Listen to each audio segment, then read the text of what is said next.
Qual o mínimo que eu preciso saber de programação para desenvolver jogos na Unity Engine? Como programar jogos na Unity? Olá desenvolvedores, meu nome é Gabriel e hoje estarei falando sobre o básico que você precisa saber de programação para criar jogos na Unity. Mas antes de dar início ao vídeo, eu peço que deixe seu like e se inscreva no canal caso não esteja inscrito para receber mais conteúdos. A primeira coisa que precisa saber é sobre lógica de programação. Eu irei explicar brevemente, mas caso queira um bom resumo, irei deixar nos cards e na descrição um vídeo que eu fiz falando especificamente sobre lógica de programação para jogos. Para quem não sabe, um código costuma ter sempre começo, meio e fim. O começo é a declaração das variáveis, o meio é o processamento do código, que utiliza das variáveis que você declarou, e o fim é o que é apresentado na tela para o jogador. Como estamos lidando com a Unity Engine, a próxima coisa que precisa saber é como criar um arquivo de código e colocá-lo dentro do jogo.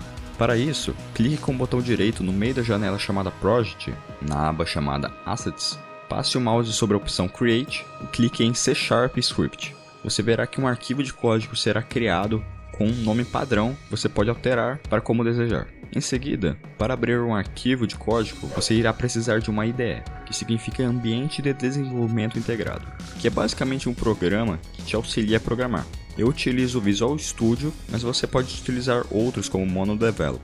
Esse vídeo não é sobre como instalar esses programas e configurá-los no Unity. Então, caso tenha dificuldade nesta etapa, eu recomendo que faça uma pesquisa ou deixe sua dúvida nos comentários que eu estarei respondendo.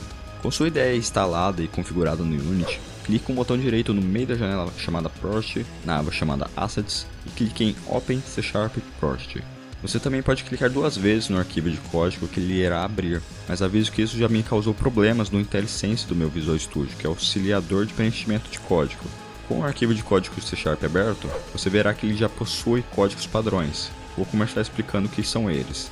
As três primeiras linhas são os imports. Elas servem para importar as bibliotecas de código C# que usamos naquele determinado arquivo de código.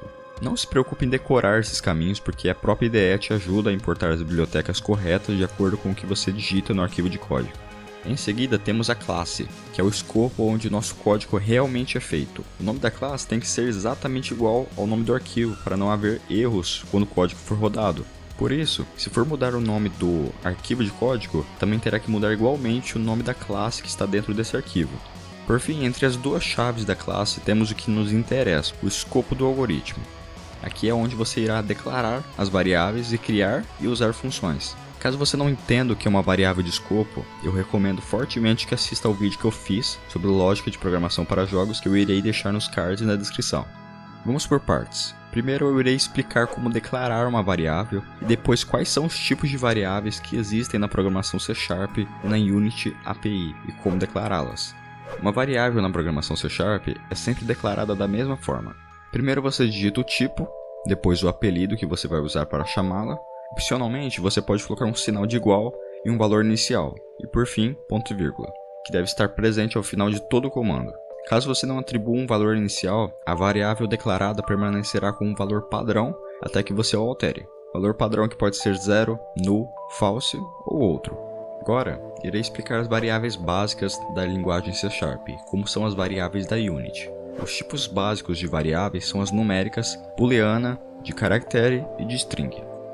Os tipos numéricos são inteiro e com ponto flutuante, que são números decimais. Os números inteiros são representados pela sintaxe int, e os números com casas decimais são representados pela sintaxe float, e seu separador de casas decimais é o ponto. Existem outras representações de números inteiros e com casas decimais. O que estou apresentando são apenas as mais usadas. O que varia de um tipo de variável de número inteiro, por exemplo, para outro, vai ser sempre o tamanho da variável, ou seja, algumas variáveis suportam valores até certo número e outras até outro limite numérico. Dando continuidade, o tipo booleano é uma variável que armazena um valor que pode ser true ou false, verdadeiro ou falso. Essa variável na linguagem C# é representada pela sintaxe bool, e o tipo de variável de caractere armazena apenas um caractere, e é representada pela sintaxe char, e seu valor deve ser atribuído entre aspas simples.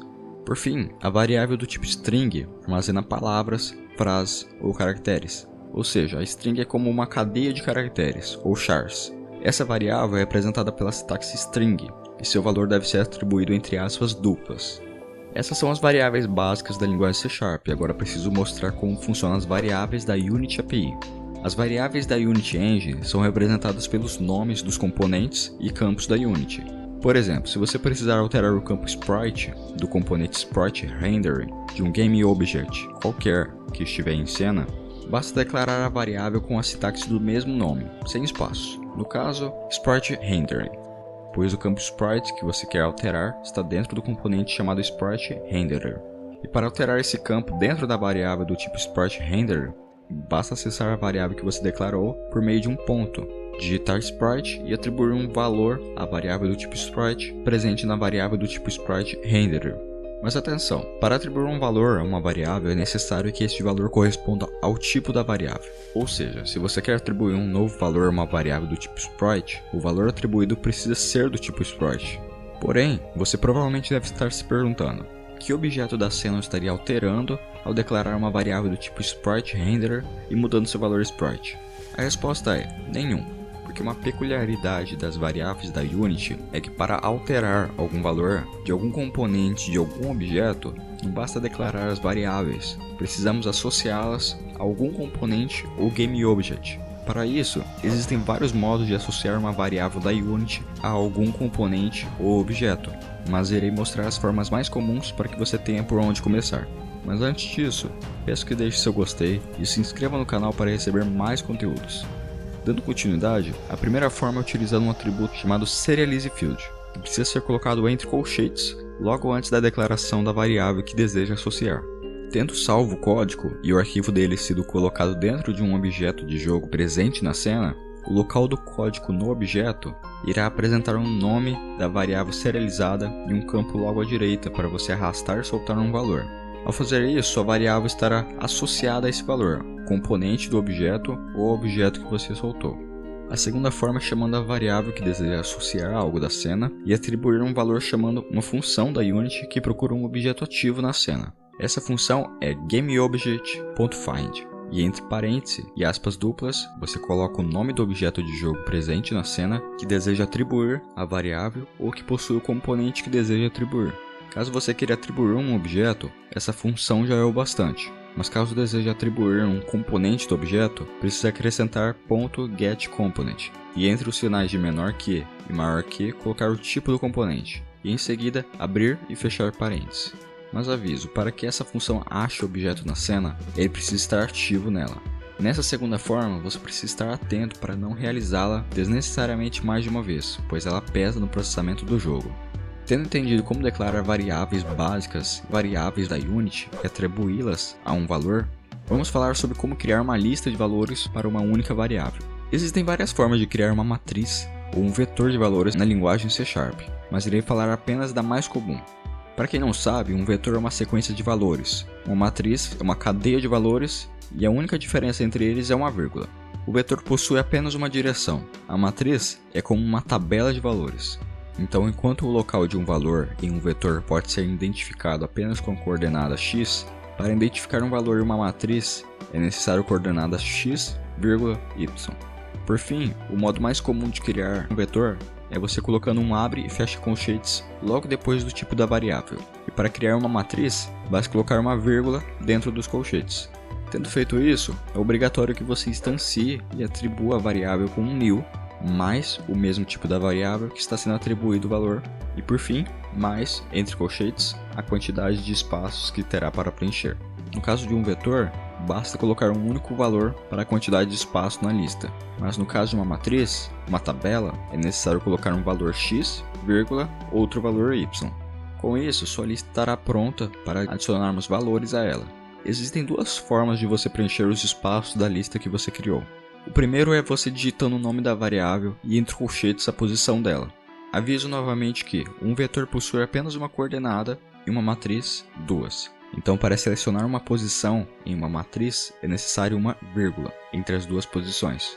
Tendo selecionado a posição na lista, basta atribuir um valor à posição com o sinal de igual, pois na programação, a variável que está à esquerda do sinal de igual sempre estará recebendo o valor da direita. Porém, eu preciso fazer dois avisos. O primeiro é que na programação o número inicial é sempre 0. Então a primeira posição de um vetor é sempre 0 e de uma matriz é sempre 0,0. Logo, se seu vetor tem 5 posições, a última posição será a posição 4, pois a contagem começa em 0. O segundo aviso é: você não pode exceder os espaços desse tipo de lista. Então, se você quiser mais de um espaço na sua lista, você precisa alterar sua declaração. Ou seja, se sua lista tiver 3 espaços e você tentar atribuir um valor ao quarto espaço, que está na posição 3, dará erro. Por fim, outra forma de atribuir valores aos campos de uma lista é declarando entre colchetes o atributo serializeField, logo antes da variável. Fazendo isso, como eu já expliquei, os valores poderão ser atribuídos através do Unity Editor, arrastando e soltando os valores nos campos que estarão abertos no código. Por meio dessa forma, você também poderá mudar a quantidade de espaço na sua lista através do Unity Editor. Tendo entendido como declarar variáveis, lista de variáveis e tudo mais, vamos falar sobre laços de repetição. Existem vários tipos de laços de repetição na linguagem C#, mas irei falar apenas sobre os que são realmente mais utilizados quando se está programando na Unity Engine. O primeiro laço é o for. Para utilizá-lo, basta digitar for e entre parênteses declarar um valor que seja utilizado como contador, ponto e vírgula, uma condição para continuar o laço e ponto e vírgula, um acréscimo ao contador. Com isso feito, abre e fecha chaves. Dentro dessas chaves que a operação do laço vai ser feita para que cada iteração algo seja realizado. Um exemplo de utilização é você usar o contador do laço para atribuir um valor para cada item de uma lista, já que o contador, neste caso, está subindo a cada iteração. Outro laço muito utilizado é o laço forEach, que serve para acessar todos os elementos de uma lista. Para utilizá-lo, basta digitar forEach e entre parênteses o tipo das variáveis da lista, um nome para essa variável e por fim a sintaxe in e o nome da lista. Com isso, o laço vai passar por todos os elementos da lista e cada elemento será chamado pelo nome declarado na variável de mesmo tipo da lista, que está dentro dos parênteses do laço. É um laço bem parecido com o for, mas é focado em listas e não possui um contador próprio. Indo para o próximo tópico, vamos falar sobre estrutura condicional, que é basicamente uma estrutura que diz que se algo for verdade, execute tal ação. Para utilizar essa estrutura, basta digitar if e entre parênteses uma condição, que se retornar verdadeira, o escopo do if que deverá estar entre chaves será processado. É nesses casos que você irá utilizar as variáveis booleanas, que possuem como valor true ou false, verdadeiro ou false. Outra coisa que você pode fazer a seguir da primeira condição if é uma cadeia de condições utilizando a sintaxe else if e entre parênteses outra condição, que se retornar true, o código entre chaves a seguir será rodado. Dessa forma, a primeira condição de cima para baixo que retornar true, caso alguma retorne, irá ser executada e as demais, caso haja, não. Por fim, a última coisa que você pode fazer é definir uma condição para caso nenhuma condição definida seja verdadeira. Para isso, basta utilizar a sintaxe else ao final da estrutura condicional, que executará o código entre chaves presente logo em seguida, caso nenhuma condição anterior seja verdadeira. Porém, para você fazer uma condição que tenha que verificar vários valores, você pode utilizar a sintaxe dos dois es comerciais, ou dos dois pips entre um valor e outro. Os dois es comerciais vão retornar verdadeiro se ambos os valores entre eles forem verdadeiros, enquanto os dois pips irão retornar verdadeiro se ao menos um dos valores entre eles for verdadeiro. E caso você queira inverter um valor booleano, basta utilizar o sinal de exclamação para que true vire false ou false vire true. Para finalizar o vídeo, vamos falar sobre as 10 funções das mais utilizadas na Unity. A primeira é a Instantiate, que serve para você criar um GameObject na cena. A segunda é a função que já vimos, a GameObject.find, que serve para você procurar um GameObject ativo na cena por meio de seu nome. A terceira é a getComponent, que serve para você pegar um componente de um GameObject. A quarta é a Vector2.lerp ou Vector3.lerp, que serve para você mover um GameObject de um ponto a outro na cena. A quinta é a Transform.translate, que serve para você movimentar um GameObject para uma direção. A sexta é a OnCollisionEnter 2D, ou OnCollisionEnter, que serve para você executar uma ação quando o corpo do GameObject do código toca o corpo de outro GameObject. A sétima é a OnTriggerEnter 2D, ou OnTriggerEnter, que é bem parecida com a anterior, mas serve para executar um código quando o GameObject do código ativa um gatilho no jogo. A oitava é Start, que é processada uma única vez quando o GameObject associado ao código é ativo pela primeira vez na cena. É muito útil para realizar códigos únicos, como GameObject.find. A nona é a Update, que é processada a cada frame do jogo e é muito útil para fazer o algoritmo de movimentação do personagem. A 10ª é input.getKey, que serve para você verificar se uma tecla está sendo pressionada. Se eu fosse explicar função por função, o vídeo ficaria desnecessariamente extenso. Então eu irei deixar na descrição os links para as páginas de documentação da Unity API que falam sobre como utilizar todos esses comandos. Meu intuito com esse vídeo é apenas te dar uma base sobre como começar a programar na Unity. Se você quiser que eu faça um vídeo falando sobre uma programação mais avançada na Unity, deixe seu comentário, curta o vídeo e se inscreva no canal. Espero ter te ajudado com esse vídeo e até a próxima.